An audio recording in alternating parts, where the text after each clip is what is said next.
Josh? Bambi? Nakita ka ba si Heidi? Hindi po eh. Alam niyo ba kung saan siya pwedeng magpunta? Tita, hindi po eh. Ano po bang nangyari? Huwag niyo sabihing nag-layas din si Heidi.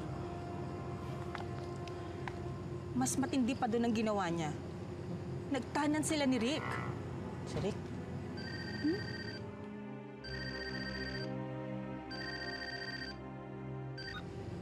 Hello?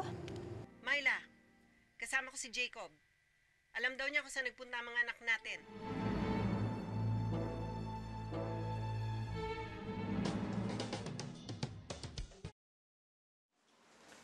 Tita, relax. Ay nako, paano ba ako magre-relax nito? Manda sa akin yung Rick na yan. Hoy! Hoy, babae ka. Ikaw ang may kasalanan nito eh. Alam kong idea ng anak mo ang mga nangyaring to. Hoy, excuse me, no? Baka yung anak mo nagpasok sa utak ni Rick niyan. Hoy, mabait ang anak ko, no?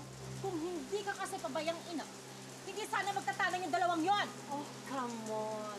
Teka lang po paano po nasama sa usapan ng tanan? Eh, hindi naman po nagtanan eh. Ano hindi nagtanan? May ebidensya kaya ako.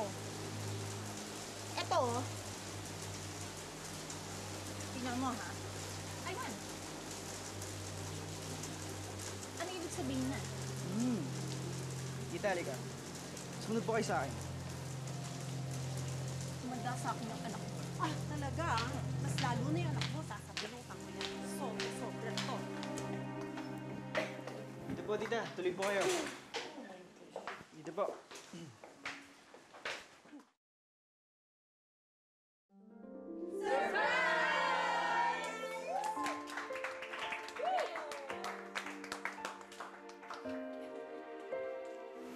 Ano ito?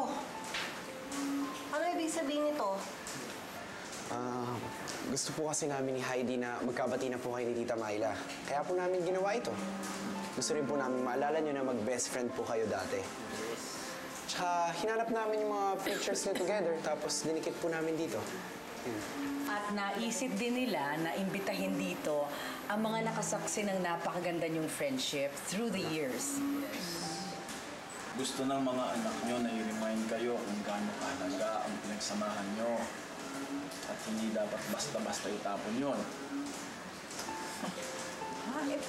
Paano yung sulat? Ito, oh. Kasi nakalagay dito, tanan. Ito na nga po kasi yun eh. Welcome to Operation Tanan.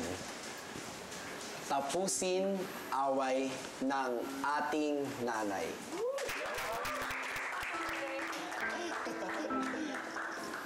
Mami, sorry kung nag-alala kayo. Wala kasi kami maisip na ibang paraan para magbati na kayo. O ano?